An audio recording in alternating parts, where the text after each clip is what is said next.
What's good, everyone? Thank you for stopping by to visit the channel for this upcoming game preview. If you want to stay updated in the world of college football, if you haven't done so already, pound that subscribe button, click the notification bell, and select all so you won't miss another video. Also, like the video, it does help the channel grow, and give me your score prediction in the comment section below, even if you agree or disagree with my score prediction. Folks, we finally made it. It is week 1 of the 2021 college football season, and it is season 4 for yours truly. I am Aaron, the college football geek, here with a top 25 matchup. And what a matchup it definitely is between the 3rd-ranked Clemson Tigers and the 5th-ranked Georgia Bulldogs. Both teams come in with national championship aspirations and potential Heisman contenders at quarterback, with DJ Uiagalelei leading the Tigers and JT Daniels leading the Bulldogs. The first time these two quarterbacks faced each other was October 13th, 2017, in a high school game between Mater Dei and St. John Bosco, where Daniels got the better of DJ, leading Mater Dei to a 31-21 win. In that game, JT Daniels threw for 326 yards and ran, yes, you heard me correctly, ran for 96 yards. They would meet again in the state championship, and the result was the same, as Mater Dei won the title behind Daniels throwing 5 touchdown passes, as Mater Dei won 49-24. Will JT Daniels make it 3 in a row against DJ and send a message to the college football world? Or will DJ lead the Tigers to a marquee opening win in the post-Trevor Lawrence era? As we do with every college football game preview here on this channel, we start with the tail of the tape. As we review the tail of the tape of advanced metrics, Bill Connolly's SP Plus ranking, as well as my rating system, and we will talk about that later on in the show, is in line with the preseason polls, as both Clemson and Georgia are in the top 5, with Clemson's defensive SP Plus rating holding an advantage over Georgia's offense. However, there is a stalemate when Clemson is on offense, as Clemson's offensive SP Plus rating and Georgia's defensive SP Plus rating is 5th. Bill Connolly's SP Plus rating gives the Tigers a 57% win probability, and the Vegas oddsmakers currently show Clemson as a 3-point favorite. The last time we saw Clemson take the field, it wasn't pretty. It was a solid first quarter for the Tigers, but that was about it. Ohio State did anything they wanted from the second quarter on en route to a 49-28 beating. Ryan Day took Brent Venables' lunch as he changed up the tempo, and it caught the Clemson defense misaligned a lot, and the Ohio State defensive line took control over Clemson's offensive line. The last time I watched Clemson get ripped apart like that was in 2013, when Jameis Winston and the Florida State Seminoles came into town, and they hung 51 on the Tigers in a top 5 showdown. But enough about the Sugar Bowl loss. It's time to flip the page to the current season, and Tiger fans have a lot to be excited about. Since 2014, Clemson has been spoiled rotten at quarterback. They've gone from having Deshaun Watson to Trevor Lawrence, and now DJ Uiagalelei is the next man up. He played very well as a true freshman against Boston College and Notre Dame, flashing the arm talent that had him as a #1 pro-style quarterback in the 24/7 composite ranking. Now at running back, the Tigers lose another key piece in Travis Etienne, who just so happened to be the ACC's all-time leading rusher. Replacing Etienne falls on the shoulders of veteran Lynjay Dixon and incoming super freshman Will Shipley.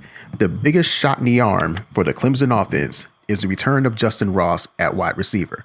But the biggest question mark on this offense is the Clemson offensive line. Last year, the Tiger offensive line finished 51st in offensive line yardage, which measures the ability of the offensive line to generate a push up front. In 2019, the Tiger offensive line was ranked 1st in that metric. Also in 2019, Clemson averaged a ridiculous 6.02 yards per carry against FBS competition. Last year, the Tigers averaged 4.43 yards per carry, which was good for 8th in the ACC. Now, obviously, what jumps out on the Clemson defense is that defensive line. And holy moly, on paper, this is the best defensive line since the Power Rangers in 2018. Brian Bresee, Miles Murphy, Xavier Thomas, and KJ Henry are about as talented as a defensive line as you can get. Bresee and Murphy are true sophomores, and Xavier Thomas is the elder statesman of the group, even though it feels he's been in the program as long as Hunter Renfrow was.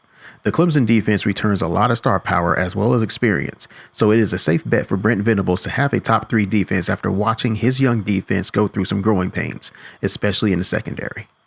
Georgia finished their season with a top 10 ranking and a New Year's Six Bowl win, and anybody else but Georgia would consider that as something to build on. But if you're a Georgia fan, it's considered as a disappointment. But that is the monster Kirby Smart has built in Athens. Georgia expects to be in the thick of things when it comes to playing for a national championship, and those expectations have gone through the roof since Kirby Smart's second year in 2017. The recruiting is there, and based on my 5-year recruiting rankings, they've recruited better than anyone in the country, including Alabama. Now, Georgia's window will not last forever, so they need to make good on every opportunity they get. Now, since the Florida debacle, Kirby Smart decided it was best to go with the USC transfer, JT Daniels. I don't understand why Daniels didn't play sooner. Maybe he was hurt, more so than he was let on. We'll never know, and I'm not sure Kirby Smart will ever give us a straight answer as to why Daniels didn't play sooner than expected. But when he did play, albeit against defenses that couldn't pose a threat to them outside of Cincinnati, Daniels looked impressive, and the Todd Monken offense was finally operational. They were able to stretch the field vertically, the holes in the running game opened up outside of the Mississippi State game where the Bulldogs sold out to stop the run. But offensively, their worst per play average was 6.7 yards per play in that Mississippi State game. Offensively, they were not shabby at all. They have a good stable of backs between James Cook, Zeus White, Kendall Milton, and Kenny McIntosh. They are loaded in the backfield since they returned 3 starters on the offensive line, and Matt Luke is going to have that offensive line ready to go. Since 2017, the Bulldog defense has been elite. In 2017, they finished the season 12th in defensive SP+, 8th in 2018, and 1st in 2019 and 2020. They are replacing 6 players who were drafted in the NFL, and 4 of those guys were in the secondary. And not to mention they lost Tyreek Stevenson, who transferred to Miami. Kirby Smart was able to bring in some quality transfers in Darian Kendrick from Clemson and Tyke Smith from West Virginia to contribute quickly, but Smith is expected to be out for this game. Look for Adam Anderson to be the next great pass rusher from Georgia. So I'm doing something different this year. I have replaced my computer model, which usually takes about week 5 or 6 for me to get some data. And I created a rating system that is based solely on the principles of ELO. But this is structured by the point differential of the average college football team. So if you're not familiar with ELO, it runs like this. After every game, the winning team will take points from the losing team. The difference between the ratings of the winner and loser determines the total number of points gained or lost after the game. And if the highest rated team wins, then they'll receive a fraction of the ratings points from the low rated squad. However, if the lower rated team wins in an upset, then they'll get a huge rating boost relative to their ranking. So the bigger the upset, the bigger the ratings boost. As to what goes on in the rating system, it is a few parts a weighted recruiting average, some parts returning production, recent ranking history, and an offering of cigar and rum to Jobu. I'm kidding about that last part. But these ratings are different from the tail of the tape where I use SP+. So my rating system, it projects a Clemson win of 29-26, and it gives them a 58% win probability. Both teams have a lot to prove here. Clemson is itching to get back on the field to prove everyone that what happened to them against Ohio State is not who they are.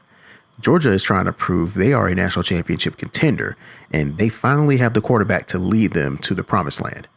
I see Georgia to implement the Ryan Day game plan he used against Clemson. I expect them to use a lot of dummy signals on the sideline to catch Clemson looking to that sideline for the defensive check and snap the ball mid-shift.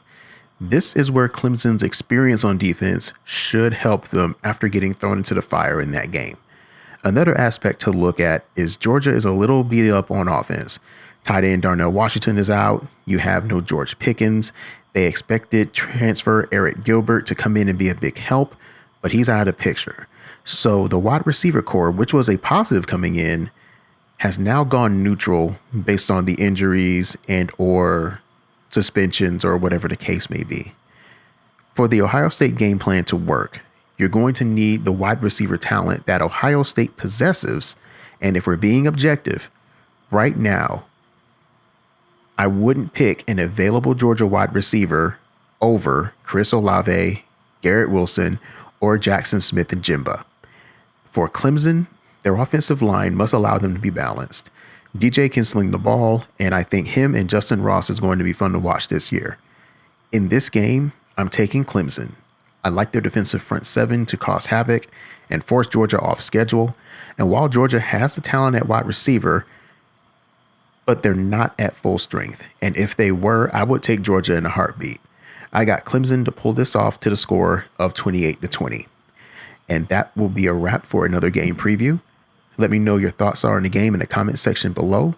Give me your score prediction and tell me why your respective team is going to win the game. I hope you enjoyed the video. All I ask is that you give the video a like. And if you love college football as much as I do, hit that subscribe button if you want to stay updated with the latest previews and the occasional highlights. As always, thank you for watching.